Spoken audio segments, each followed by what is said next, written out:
Presiden kan ingin kontestasi besok itu mudah dan murah, gitu. Kan kalau dua paslon ini berarti satu putaran.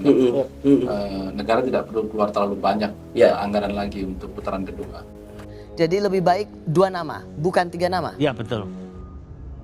Nasdem merapat ke Gerindra. Prediksi panas Denny Siregar di Pilpres 2024 hanya akan diikuti 2 paslon. Anies out dan hanya akan jadi penonton. Ditulis oleh tim redaksi jurnal, dikutip dari berbagai sumber. Satu hal bahwa soal apakah ada 2, 3, 4 poros, ini ketua umum partai kok kuncinya, bukan yang lain. Halo, kembali berjumpa dengan suara Fani Bakri di channel Media 45. Pegiat media sosial Denny Siregar meyakini pemilihan presiden atau Pilpres 2024 hanya akan diikuti oleh 2 pasangan calon. Dari 3 kandidat calon presiden yang telah mengemuka, bakal calon presiden dari Koalisi Perubahan untuk Persatuan atau KPP Anies Baswedan yang akan terlempar dari kontestasi. Alasannya sederhana, yaitu karena elektabilitas Anies yang semakin anjlok tergambar dari hasil jajak pendapat yang dilakukan sejumlah lembaga survei.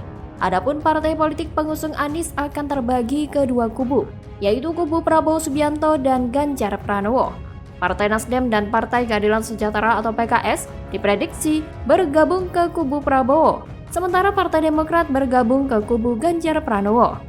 Sementara itu, berdasarkan hasil survei Litbang Kompas periode 29 April hingga 10 Mei 2023, elektabilitas Anies berada di nomor buncit dengan perolehan 23,3%. Di sisi lain, elektabilitas Ganjar Pranowo berdasarkan hasil survei Litbang Kompas berada di posisi pertama dengan perolehan 40%. Adapun posisi kedua ditempati oleh bakal calon presiden dari Koalisi Kebangkitan Indonesia Raya atau KKIR, yakni Prabowo Subianto dengan perolehan 36,8%. Jika diperhatikan memang seperti itu, dan kemungkinan besar prediksi Denny Siregar benar akan terbukti, karena alasannya tak susah ditebak. Karena Presiden Jokowi paham bahwa orang yang berseberangan dengan dirinya tak mungkin melanjutkan warisan dan program kerja Jokowi setelah selesai menjabat. Tapi itu masih strategi. Namun ini akan menarik kalau sampai Jokowi beneran mau memainkan strategi itu dengan mempertimbangkan situasi politik ke depan akan seperti apa. Strategi yang akan lebih siap dijalankan kalau Prabowo ngebet dan mengumumkan pencapresan dirinya dalam waktu dekat. Karena koalisi pro Jokowi dan pro PDIP akan bisa segera menentukan langkah dan mulai bergerak dengan segenap kekuatan kader partai hingga ke masyarakat awam. Jadi, bagaimana kira-kira soal langkah taktis dan strategis yang akan Jokowi jalankan demi melakukan soft landing, pergantian kepemimpinan, supaya setidaknya 5 tahun berikutnya apa yang Jokowi bangun dengan susah payah tidak menguap atau hancur begitu saja karena sosok yang tidak menyukai Jokowi? Demi biaya Pilpres yang lebih hemat, saya lebih memilih hanya ada 2 capres pada Pilpres 2024 nanti, supaya siapapun yang mendapatkan suara lebih banyak akan menjadi penerus Jokowi Ma'ruf Amin. Anies Baswedan sih biarkan saja. Malah bagus kalau dia sampai batal nyapres, biar negeri ini lebih kondusif, aman, dan tenang, serta bangsa ini tidak perlu mundur lagi. Tapi jika dilihat, peluang Anies saat ini hanya ada pada Nasdem. Tapi entah mengapa, saya merasa posisi Anies tidak aman sepenuhnya, karena elektabilitasnya di beberapa survei juga tidak menguntungkan bagi Anies. Selain itu, pamor Nasdem juga anjlok setelah mengusung Anies. Dengan ini, panggung politik Anies yang dibangun dalam waktu 5 tahun lewat tata kata bisa terancam kolaps. Capek-capek jualan mimpi, didukung oleh pendukungnya yang fanatik, serta jungkir balik membanggakan JIS dan Formula E terancam sia-sia. Semua itu tentu bisa membuat Anies dan pendukungnya berdebar-debar, menunggu dalam ketidakpastian.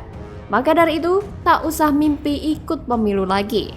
Memang baiknya Anies jadi penonton saja, karena memang lebih cocok jadi komentator. Dia lebih lihai menggunakan kata-kata ketimbang bekerja. Bersamaan dengan Anies, nasib AHY pun masih belum cerah. 2 orang ini bermimpi jadi pemimpin. Jadi kalaupun diusung, kemungkinan duet Anies AHY yang akan terjadi. Itu pun dengan syarat Nasdem, Demokrat, dan PKS bersatu. Tapi kalau gagal, dua-duanya hanya bisa duduk di pojokan sambil gigit jari. Bagaimana kalau menurut Anda?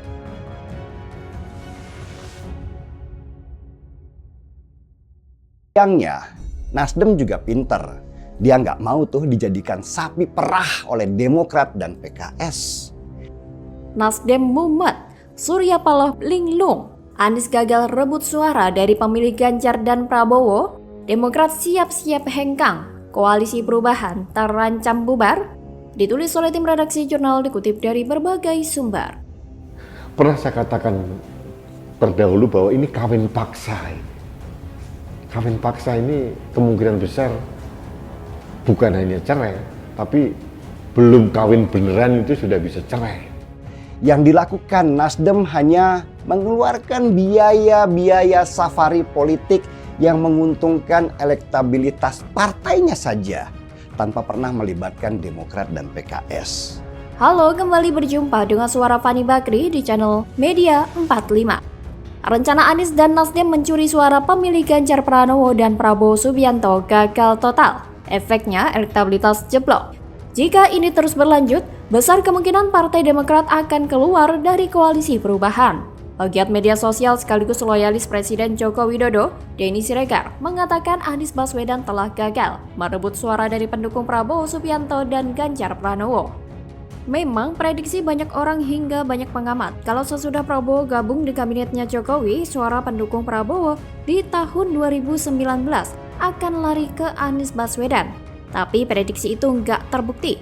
Bahkan suara Ganjar Pranowo yang dihajar habis-habisan ketika kasus Piala Dunia U20 itu juga nggak lari ke Anies. Menurut Denny, inilah yang membuat bingung dan gamang ketiga partai yang sedang ada di Koalisi Perubahan, yaitu Partai Nasdem, Partai Demokrat, dan PKS. Selain faktor gagal merebut suara, narasi perubahan ternyata tidak berefek sama sekali. Karena 80% orang Indonesia sangat puas dengan kepemimpinan Jokowi. Menurut Denny, banyaknya orang yang puas dengan kepemimpinan Jokowi membuat para pendukung enggan beralih ke Anies. Apalagi setelah Partai Nasdem yang menjadi pelopor pendukung Anies terjerat kasus korupsi. Hal ini membuat elektabilitas Anies dan Nasdem semakin jeblok di beberapa survei. Bahkan Partai Demokrat menduga salah satu alasan turunnya elektabilitas Anies adalah karena pasangan Capres dan Cawapres Koalisi Perubahan sampai sekarang masih belum dideklarasikan. Jika ini terus berlanjut sampai masa pendaftaran Capres dan Cawapres nanti, maka bukan tidak mungkin Partai Demokrat akan meninggalkan Koalisi Perubahan dan merapat ke koalisi lain. Bahkan Andi Arief bilang pihaknya memberi waktu sampai Juni ini agar Koalisi Perubahan segera deklarasi Capres dan Cawapres. Sebagai peringatan, Demokrat mungkin akan cari opsi lain jika deklarasi nggak kunjung dilakukan. Opsi apa yang dimaksud Demokrat? Kalau topiknya adalah soal deklarasi Capres dan Cawapres, maka opsi tersebut bisa jadi adalah hengkangnya Demokrat dari Koalisi Perubahan. Kalau ada isu hengkang, maka Nasdem yang paling panik. Anies yang sangat mereka harapkan bisa gagal total jika Demokrat bikin ulah dan minggat dari koalisi. Apalagi baru-baru ini, SBY ketemuan dengan Prabowo dan kabarnya Demokrat sedang dirayu agar pindah gerbong koalisi. Udah jelas kalau Koalisi Perubahan belum 100% solid karena masalah nama Cawapres. Semua orang udah tahu AHY sangat kebelet jadi Cawapres, tapi Nasdem agak ogah-ogahan. Ada drama tarik ulur yang belum selesai. Demokrat ancam cari opsi lain karena gak ada kepastian AHY jadi Cawapres Anies. Demokrat saat ini juga serba salah karena gak bisa nunggu terlalu lama. Demokrat minta deklarasi Capres dan Cawapres supaya ada kepastian. Kalau nggak ada kepastian, Demokrat bakalan cabut dari koalisi. Sama kayak wanita yang nggak ada kepastian apakah akan dinikahi atau nggak. Lama-lama bakal kesel dan ancam minta putus. Berdasarkan piagam perjanjian di koalisi itu, setiap partai berjanji menyerahkan keputusan Cawapres kepada Anies. Tapi Demokrat sedang menunggu keputusan Anies. Jika Anies misalnya pilih AHY sebagai Cawapres, maka Demokrat akan merasa lega. Tapi kalau Anies pilih yang lain, maka Demokrat udah siap dengan rencana cadangan. Dan tentu, jika ini sampai terjadi, Nasdem sudah pasti babak belur. Sudah dicuekin Jokowi, sekjennya ketahuan korupsi. Nama baik yang selama ini dipoles udah hancur. Kalau Anies gagal nyapres, ini adalah musibah beruntun buat Nasdem. Nasdem udah all out, Udah kelihatan topeng aslinya, udah ketahuan bobroknya, udah ketahuan tujuannya mengusung Anies. Kalau semua itu gagal, Nasdem bakal jadi partai paling gagal. Bagaimana kalau menurut Anda?